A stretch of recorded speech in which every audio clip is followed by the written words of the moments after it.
আসসালামু আলাইকুম রহমতুল্লাহি ওবরকাতু। কি অবস্থা, সবাই কেমন আছেন? আশা করি ভালো আছেন।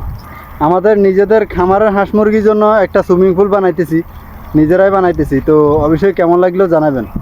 তো যেহেতু আমাদের কফিলে একটা সুযোগ দিয়েছে, তো আমরা আর ওই সুযোগটা হাতছাড়া করতে রাজি না।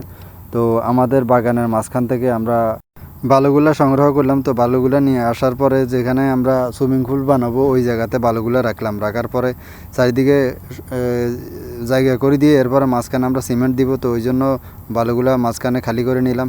তো সিমেন্ট দিলাম মোটামুটি এক বস্তা থেকে একটু কম সিমেন্ট লাগছে এতটুকু ছোট্ট একটা সুইমিং পুল বানানোর জন্য।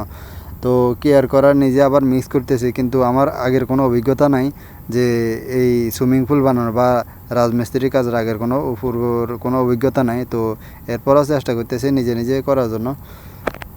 তো এরপরে বালু আর সিমেন্টগুলা ভালোভাবে মিক্স করে নিলাম। মিক্স করে নেওয়ার পরে এরপরে মাঝখান দিয়ে একটু গর্ত করে নিয়ে নিলাম পানি দেওয়ার জন্য। তো পানিগুলো দিতে থাকলাম আর আস্তে আস্তে চারিদিকে পানিগুলো টানতেছে। তো যেই জায়গাতে আমরা সুইমিং পুল বানাবো ওই জায়গাতে আবার ইয়েগুলো করতেছি, আলাদা জায়গাতে করে নাই, কেননা আলাদা জায়গাতে করলে আবার আনতে নিতে আবার অনেক অনেক সমস্যা। যেহেতু অনেক গরম পড়তেছে, তো এই গরমের মধ্যে আমাদের নিজেরা অনেক কষ্ট হয়ে যেতেছে।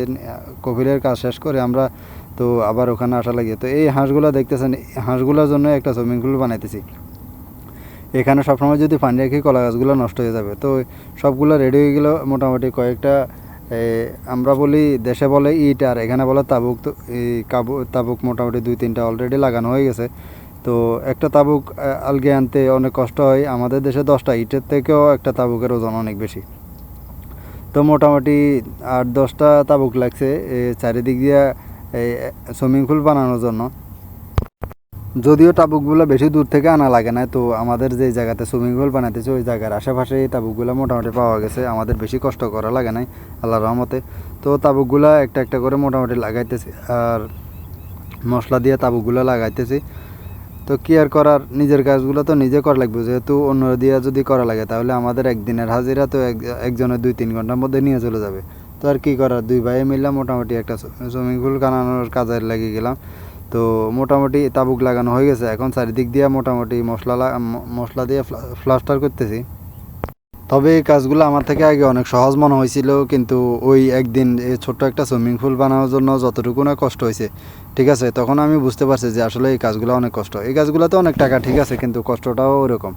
তো মোটামুটি কাজগুলো মোটামুটি প্রায় শেষ মুহূর্তে। তো এখন ফিনিশিংয়ের কাজ চলতেছে।